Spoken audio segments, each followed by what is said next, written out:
I could sit around and wait all day. Bonsoir la MIF, bienvenue sur MyFoot TV. Aujourd'hui on reçoit le grand Ziza, un fervent supporter du Barça, qui vient sur la chaîne pour essayer d'anticiper en quelque sorte le classico qui aura lieu demain en Coupe du Roi. Ok Ziza, comment tu vas avant de commencer? Ça va? Tout va bien? Tranquille, frère. Merci pour l'invitation. Ouais, t'inquiète. Comme tu dis, je me définis d'abord comme un grand fan de foot. Le Ok, Barça, c'est sur le côté. ouais, Sinon, en très vrai, ouais. content de la saison en général. Je pense qu'on a eu une très, très grande saison de foot en incluant la Coupe du Monde. Donc, le reste aussi, on se trompe pas. Tout va bien. Ok, actuellement le Barça en Liga, c'est à 100 à l'heure, vous gagnez tout, vous nous torturez là-bas, tout ça, tout va bien pour vous. C'est quoi le bilan de mi-saison? Bon, pas mi-saison, je dirais même bon, pas fin de saison aussi, hein, de milieu de saison. C'est quoi ton bilan de milieu de saison? Parce qu'actuellement, ça va bien chez vous, je pense. Bon, si tu me poses la question comme ça, je te dirais que pour moi, le Barça, il y a un Barça déjà avant la Coupe du Monde. Ok, ouais, Il y a le Barça qui continuait de se chercher un peu sous Xavi. ouais, On avait on a mis beaucoup d'argent sur nos ailiers, Rafinha, Ferran Torres, et on essaye d'avoir une équipe où les joueurs qui sont censés faire la différence sont nos alliés, si tu veux. ouais, ouais, ouais. Mais très peu avec la campagne de Ligue des Champions, avec les blessures et avec la force des choses peut-être, on se rend compte que c'est pas le système qui convient vraiment à l'équipe. Ok, On a ok, essayé Rafinha au poste d'ailier gauche, ça n'a pas vraiment fonctionné. On a fini par, après la Coupe du Monde, arriver à un système plutôt hybride parce ok, que non seulement on n'avait pas vraiment de production côté gauche, mais en ouais, plus, on perdait beaucoup la balle. Ça arrivait qu'on domine les matchs au départ en première mi-temps, mais après, vraiment, même les équipes les plus lambda en Liga réussissaient à nous mettre la pression à domicile ouais, sur la ouais. deuxième mi-temps. Donc, c'est de là que le système avec un milieu supplémentaire côté gauche est venu. Et c'est là, je pense que l'équipe a trouvé vraiment son identité en deuxième partie de saison. Ouais, ouais. Donc, mon bilan jusque-là, c'est que tant bien que mal, on arrive un peu là où on souhaitait être, parce que je pense que le début de saison, l'objectif, c'était surtout de faire bonne figure en Liga. En Ouais, tout cas, pour les fans qui sont lucides, on savait que ça allait être difficile de tout de suite revenir au premier plan en Europe. C'est sûr que quand on regarde la façon dont ça s'est déroulé, on a des déceptions. Mais derrière, surtout si on arrive à aller au bout et gagner jusqu'à 2 ou 3 trophées au niveau national, franchement, c'est difficile de dire que ce serait une mauvaise saison. Donc, je dirais, c'est toujours mitigé, ouais. mais je dirais que dans l'ensemble, c'est plutôt là où on attendait le Barça. En tout cas, moi, en tant que fan, j'attendais une équipe qui se cherche, mais qui essaye de se concentrer pour le championnat. Voilà. Ok, ouais. C'est bien que tu as dit pour les fans lucides parce que après l'achat de Spotify, il y a des supporters du Barça qui s'attendaient à prendre la Ligue des Champions instantanément, sans le processus d'intégration. Tu vois, il devait avoir une alchimie, mais tu as bien fait de préciser ça. Mhm, Mais depuis 2 3 matchs, je pense que ça va, hein.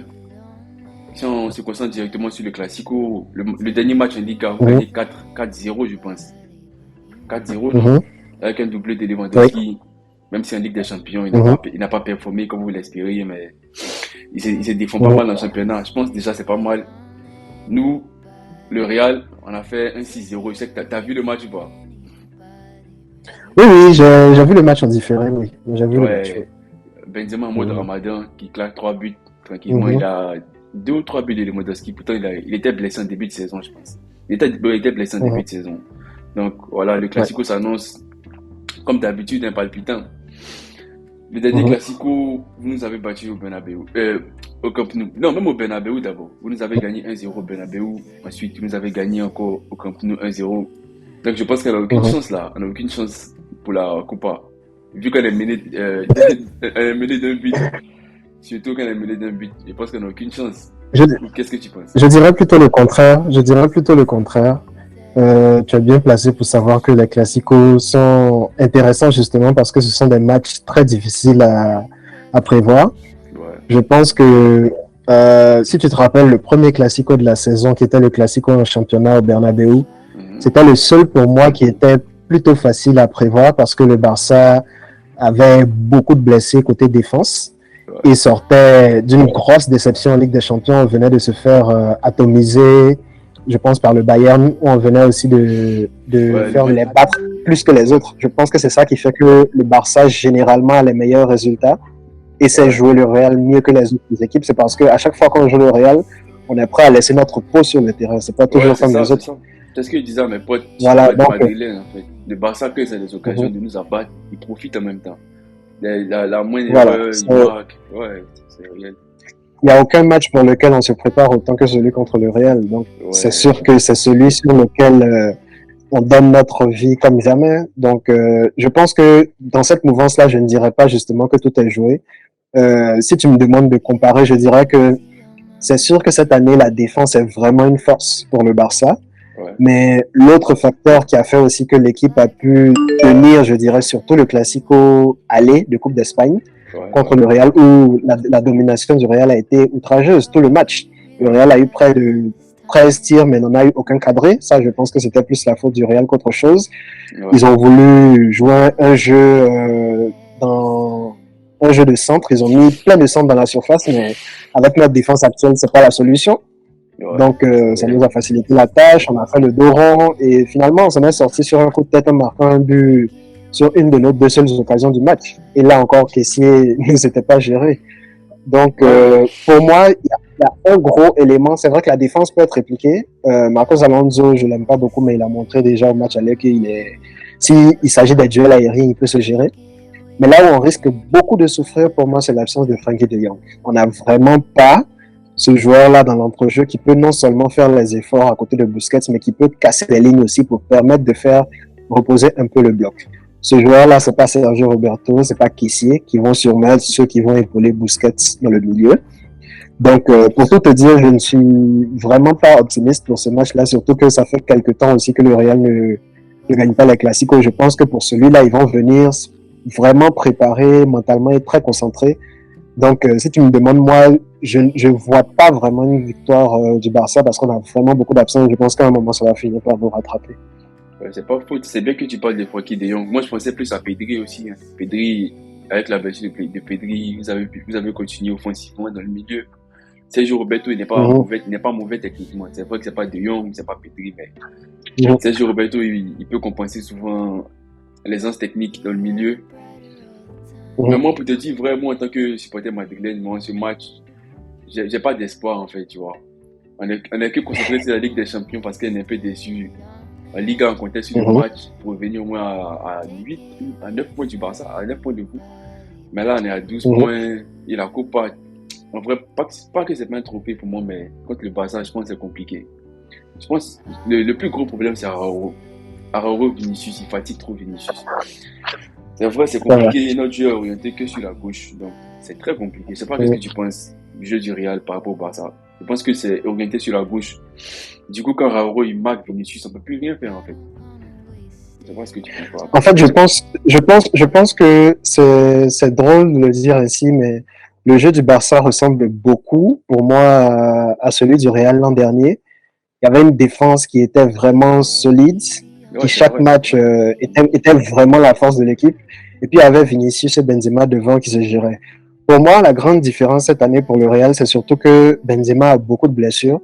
Donc, il n'a pas cette régularité. Il n'est pas aussi tueur que l'an dernier. Je pense que peut-être l'impact de la Coupe du Monde aussi a peut-être laissé ses séquelles psychologiquement. Il y a peut-être ça, mais physiquement aussi, on sent qu'il n'a pas été à son meilleur niveau. Bon, il sort d'un triplé ce week-end, donc peut-être qu'il revient maintenant au bon moment à son meilleur niveau. Mais je pense que c'est surtout ça la différence entre le Real de l'an dernier et celui de maintenant. Vinicius est dans la même mouvance, il fait toujours autant de différences. Je trouve même qu'il est beaucoup plus solide. Maintenant, il prend de meilleures décisions. Mais il n'est pas toujours épaulé par un Benzema aussi efficace que l'an dernier. Valverde aussi est loin de son niveau du début de saison, avant la Coupe du Monde. Avant la Coupe du Monde, ouais. Mais en ce qui concerne Araujo, oui, c'est clair que il présente, si tu veux, un challenge que Vinicius n'a nulle part ailleurs. Un joueur qui est peut-être pas aussi rapide que lui, mais qui est plutôt rapide, qui ne se fait pas dépasser rapidement, qui physiquement, forcément, est beaucoup plus fort que lui. Et je pense que psychologiquement, il a fini par prendre l'ascendant aussi sur Vinicius, qui, il faut le dire, à un joueur qui est plutôt dans l'émotion, qui a l'habitude de plutôt sortir dans ses matchs quand il se fait pousser, quand il se fait ébranler. Donc, je pense qu'il y a la dimension psychologique qui est importante, même si je trouve que au dernier Classico en Liga, Vinicius a plutôt bien joué en première mi-temps. Il s'en est plutôt bien sorti. Il a fait des différences. C'est son centre qui a emmené le but contre son camp de Araujo, justement. Et il faisait, je l'ai vu pour la première fois depuis longtemps, réussir des 1 contre 1 contre Araujo et ça n'arrivait plus. Ouais, le dernier Classico, voilà. c'est bien battu. Ouais. Voilà. Mais en deuxième mi-temps. Il a gagné la voilà. Mais en première mi-temps, oui, certainement. Mais en deuxième mi-temps, j'ai trouvé qu'il est retombé un peu dans ses travers. Pourquoi? Je ne sais pas trop. Peut-être qu'il faudra revoir le match. C'est vrai que Benzema aussi ne l'a pas trop aidé. La presse madrilène n'a pas été tendre avec lui dans ce sens-là. Mais en deuxième mi-temps, j'ai trouvé Vinicius beaucoup moins incisif aussi. Donc, je pense que pour le Real, la solution pour moi, ce serait directement de partir avec Rodrigo côté droit. Il faut arriver à, pour moi, empêcher Baldé d'être un facteur offensivement pour le Barça. Parce que ça, c'est le joueur pour moi offensivement qu'on ne calcule. Pas toujours pour le Barça, mais les matchs où le Barça a le plus souffert cette saison, surtout le dernier, je pense, contre Manchester United, ce sont les matchs où, sur le côté de Baldé, il y a eu beaucoup l'élément offensif l'a obligé à défendre, l'a obligé à être beaucoup plus attentif à ce qui se passe dans son dos. Je pense que c'est sur ça que Ancelotti devrait se baser et repenser un peu le système au milieu. Je ne pense pas, par exemple, que si Kessié joue, le Barça va dominer la possession. D'ailleurs, tous les matchs où Kessié rentre en cours de match, ce sont des matchs où on finit par perdre la possession. Bon, tu me diras, il a marqué le but de la victoire, le dernier Classico, c'est vrai. Mais je te dirais que si tu regardes, en effet, le moment où il est entré, c'est un match, surtout le moment où Asensio et lui sont entrés, parce qu'ils sont entrés coup sur coup. C'est là que le Barça a un peu perdu le fil et le Real a même fini par marquer un but, c'est vrai, qui a été refusé. Mais c'est là que le Barça a perdu le fil du match. Donc aujourd'hui, il commence, demain, pardon, je ne m'attends pas à ce que le Barça ait une grosse possession non plus. Je m'attends à ce que ce soit vraiment un match qui se joue au dos rond et dans les contres pour nous. Donc, moi, si j'étais Ancelotti, en tout cas, c'est ce que je ferais. Je m'arrangerais à forcer Baldé à défendre avec Rodrigo côté droit. Mais je pense aussi que Ancelotti, lui aussi, commence avec l'âge à être un peu têtu sur ses choix. Donc, ça ne m'étonnerait pas s'il revient avec le système qu'on connaît et essayer de tomber avec ses idées, quoi. Ouais, c'est vrai, ça tombe bien que tu parles de Baldé parce qu'il y a Carvajal sur le côté de Baldé qui peut rien faire. Il n'a plus ses jambes d'il y a 2, 3, 4 ans même, hein, parce que ça fait un moment qu'il il produit rien. Pour pas être sévère, sur honnête, il produit rien. Baldé, il se permet de monter parce qu'il sait que Carvajal, offensivement, c'est plus comme avant. Il y a Araujo qui a, comme tu as dit, qui a pris le pas sur Vinicius. Même le but avant la mi-temps, c'est Araujo qui accélère, qui monte. C'est-à-dire, il joue avec la peur de Vinicius, mais il tente. Il essaie de monter quand même. Voilà, et ces derniers matchs, on a vu qu'il y a Camavinga qui joue latéral gauche. Je pense que si Camavinga est un peu à gauche, il percute un peu dans le milieu, ça peut créer un surnombre. Valverde, c'est plus comme avant la Coupe du Monde, comme tu as dit. Donc, je pense que ce Classico va beaucoup se jouer sur, comme d'habitude, Vinicius et Benzema. Mais Benzema est très marqué. Il est marqué de très près par Koundé. On ne parle pas beaucoup, mais Koundé fait un travail exceptionnel. Koundé, Christensen, vraiment, c'est très très fort du côté de Barcelone. Et tu vois, comme Benzema, il décroche. On a habitué à voir Benzema décrocher, mais contre le Barça, je pense que c'est pas le match, c'est pas le moment de faire ça en fait. Quand il décroche à Koundé qui est rapide, il est dans l'anticipation, les techniques. Du coup, ça crée un vide dans la surface en fait.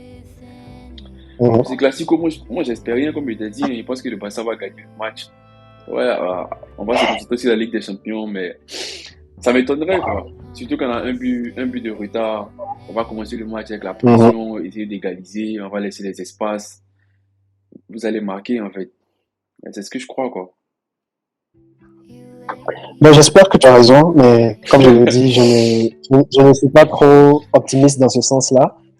Je pense que si le Real marque en premier, le match sera très intéressant. Mais en effet, si le Barça réussit contre le cours du jeu, un peu comme ça a été le cas lors du Classico aller de Coupe du Roi, si le Barça marque en premier, oui, ça va être vraiment, vraiment difficile pour le Real. Mais je ne pense pas que le Barça, parce que tout porte à croire que Xavi va juste mettre Kessié dans le rôle de Frenkie de Jong, Kessié ou Sergio Roberto au choix. Et je pense vraiment que ça va être difficile de faire des sorties de balles. Si le Real ne fait pas d'erreur manifeste Et tu me diras que c'est rare ces temps-ci, c'est vrai. Mais si le Real ne fait pas d'erreur manifeste, c'est difficile pour moi de voir le Barça avoir le même allant offensif. Je pense que c'est un match où le Barça va devoir souffrir pour gagner. Parce que même Christensen n'est pas là. C'est Marcos Alonso qui sera probablement titulaire. Ah, il est pas Donc là. je pense que tu verras beaucoup. Non, Christensen est blessé. Il s'est blessé pendant la trêve. Ah, c'est Donc bien c'est ça. probablement Marcos Alonso, un peu comme au match aller d'ailleurs, Ouais. qui va jouer. Donc je m'attends à ce que Benzema pousse beaucoup de son Ouais. côté justement. Voilà, donc je m'attends à ce que ce soit un classico, un match où chaque équipe aura des moments de se mettre en valeur. Et je comprends aussi que tu sois pessimiste quand on voit la façon dont les derniers classicos se sont déroulés. Ouais. Mais justement parce que c'est un classico et que ce sont des rencontres tellement imprévisibles, je te dirais que moi je pars pour un gros match du Real en tout cas. Maintenant, si ça arrive et que le Barça se qualifie quand même, je serais content. Mais je pars pour un gros match du Real.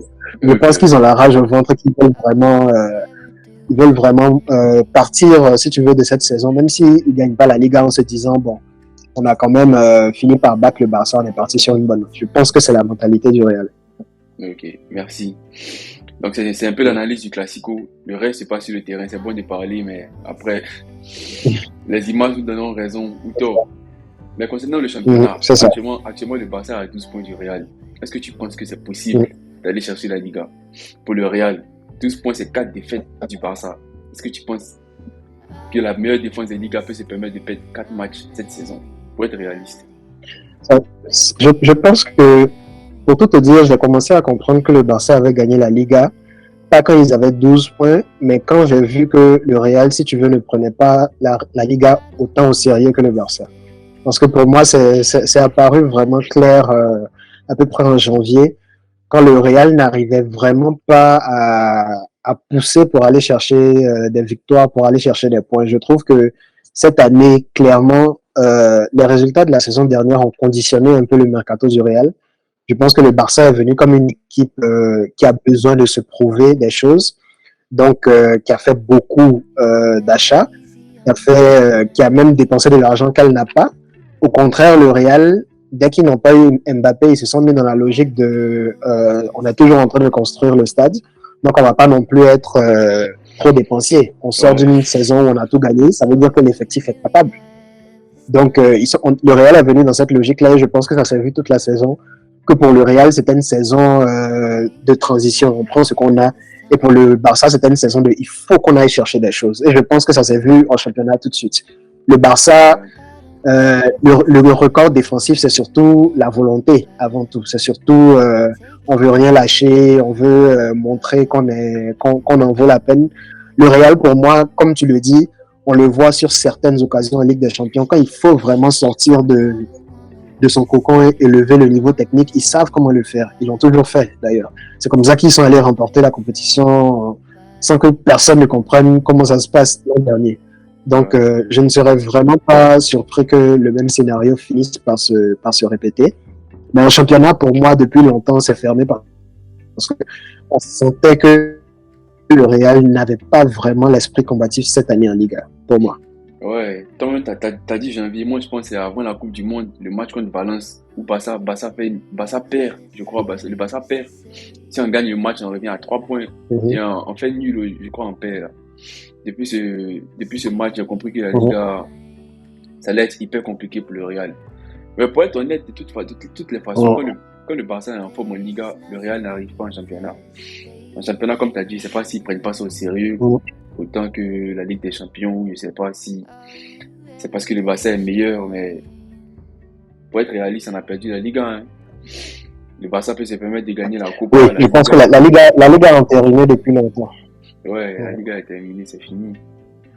Donc là, on se contente du match contre Chelsea en Ligue des Champions pour essayer d'aller, pourquoi pas créer l'exploit encore, parce que nous n'attendons pas en Ligue des Champions. Voilà, comme l'année passée, c'est la période du Ramadan, la période de... C'est sûr qu'on vous attend pas? Ouais. C'est sûr qu'on vous attend pas. Toi, c'est quoi ton pronostic? Regarde les émissions. C'est quoi ton pronostic pour le Real? Attends, ça s'est coupé ici, je sais pas, chez toi aussi, tu vois, l'appel. Non, ça va, je t'entends. Okay. Il a coupé sur le montage. Ouais. Comme il disait, le Real, sur les chaînes télévisées, sur Twitter, partout. On est outsider, Mhm. on n'est pas favori comme chaque année. Je ne sais pas pourquoi, mais comme chaque année. Donc, Je te dirais que c'était pas différent l'an dernier. Je dirais ouais, même que l'an dernier, c'était encore plus sévère. Et ouais, je ouais, pense que c'était pas difficile non plus d'être contre le Real quand on voyait le contenu du jeu pendant 80-85 minutes.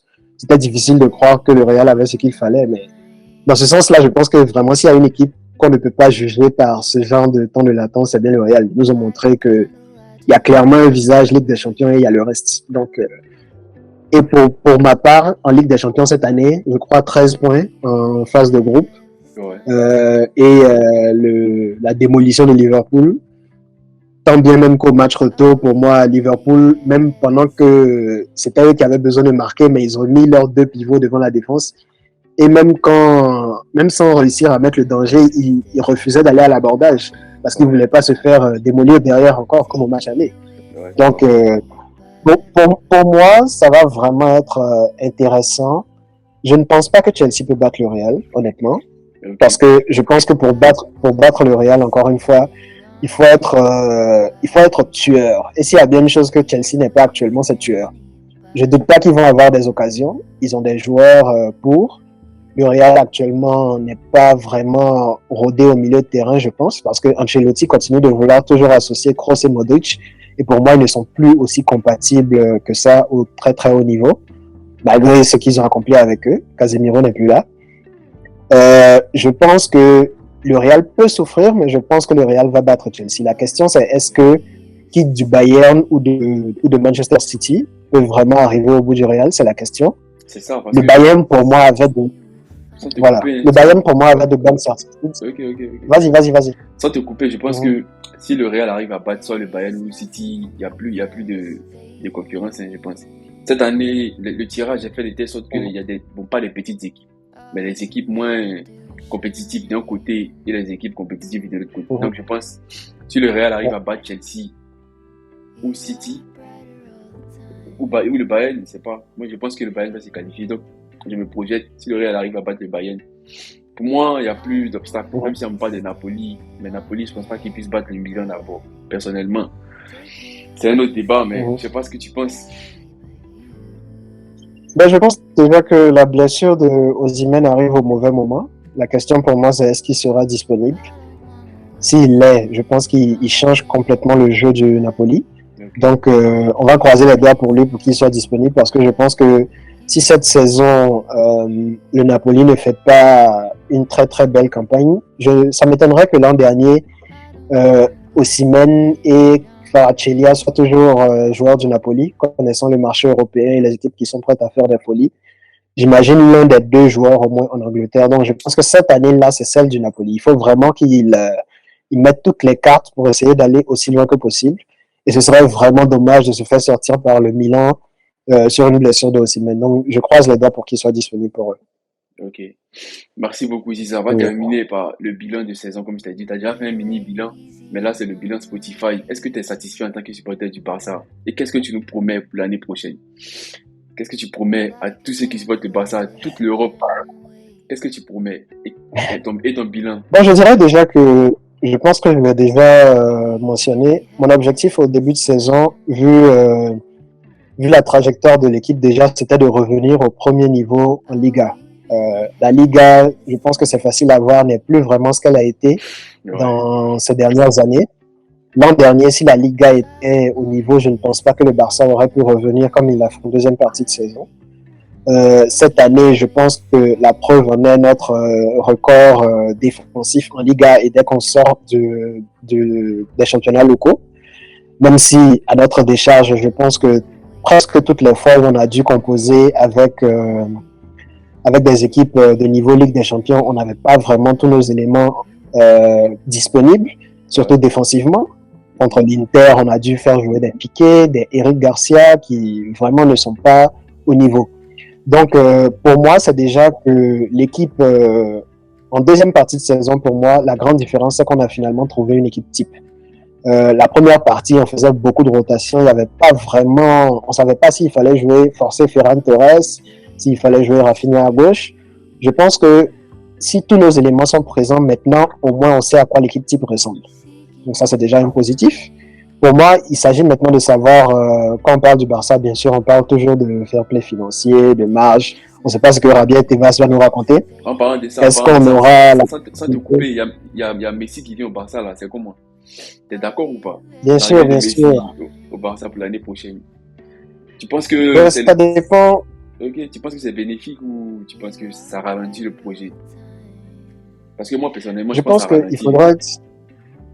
Oui, il faudrait être naïf pour moi pour dire que sportivement, ça ne ralentit pas le projet. Ça ne veut pas dire qu'il ne va pas nous permettre peut-être d'aller plus loin en Ligue des Champions, parce qu'il a toujours de très très grosses qualités, on l'a vu au Mondial. Et pour moi, son problème à Paris, c'est surtout qu'il manque de motivation. Donc, je ne doute pas que Messi, dans le système du Barça, est un joueur différent. Néanmoins, pour moi, surtout les derniers matchs contre le Real, pour moi, on les a marqués, on les a gagnés surtout parce que au pressing, on a une équipe différente. Et je pense que si Messi est sur le terrain dans ces matchs-là, on ne peut pas jouer de la même façon. Pas avec Messi et Lewandowski, qui seraient pour moi, avec Pedri, les 2-3 premiers noms sur la liste. Donc, pour moi, ça va forcer Xavi à réimaginer le jeu. Je doute que Messi vienne dans l'optique d'être un joueur de complément. Pour moi, il fonctionne dans une paire avec Lewandowski. Mais pour moi, tu dois clairement faire sauter un milieu de terrain si tu veux vraiment profiter de Lionel Messi. Il faudrait quasiment passer pour moi dans un genre de 3-4-3 hybride avec Messi en appui de Lewandowski et voilà, et un joueur comme Dembélé peut-être en piston pour pouvoir profiter vraiment de sa capacité justement à se déplacer et à connecter toutes les autres parties de l'équipe.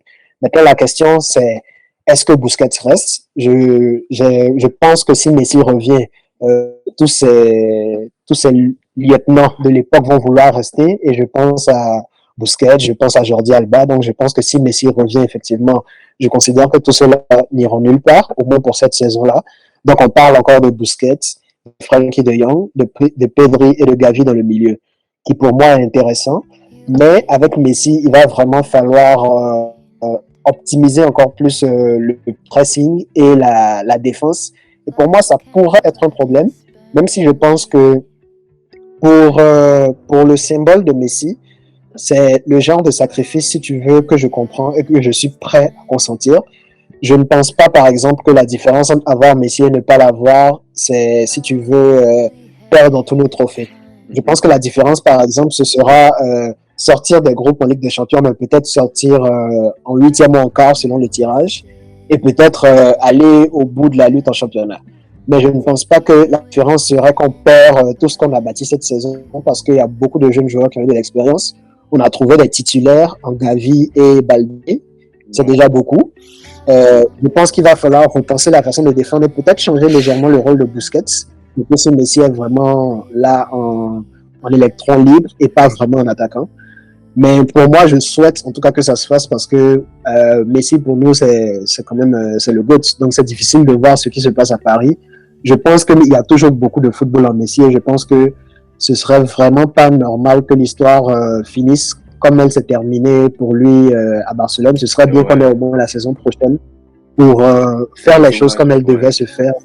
Voilà. Je pense que ça en vaut la peine pour un joueur de son calibre. Je ne pense pas que ce sera la fin du système Xavi. Je pense que c'est facile de voir cette année qu'on pourrait utiliser un peu plus de qualité. Lewandowski, toute sa carrière presque a joué avec Müller, qui était juste derrière lui, qui est très, très, très pertinent dans les petites combinaisons, dans les espaces, dans les passes intuitives.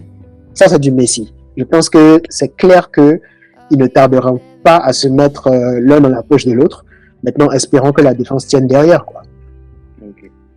Bon, l'émission tire à sa fin. Merci beaucoup d'être passé sur MyFoot TV. Et pourquoi pas demain, on se donne rendez-vous demain pour un après-match. Si je suis dans le mood. Si nous, les supporters du Real, nous sommes dans le mood, pourquoi pas pour débriefer le match. Merci d'être passé et on se dit à demain.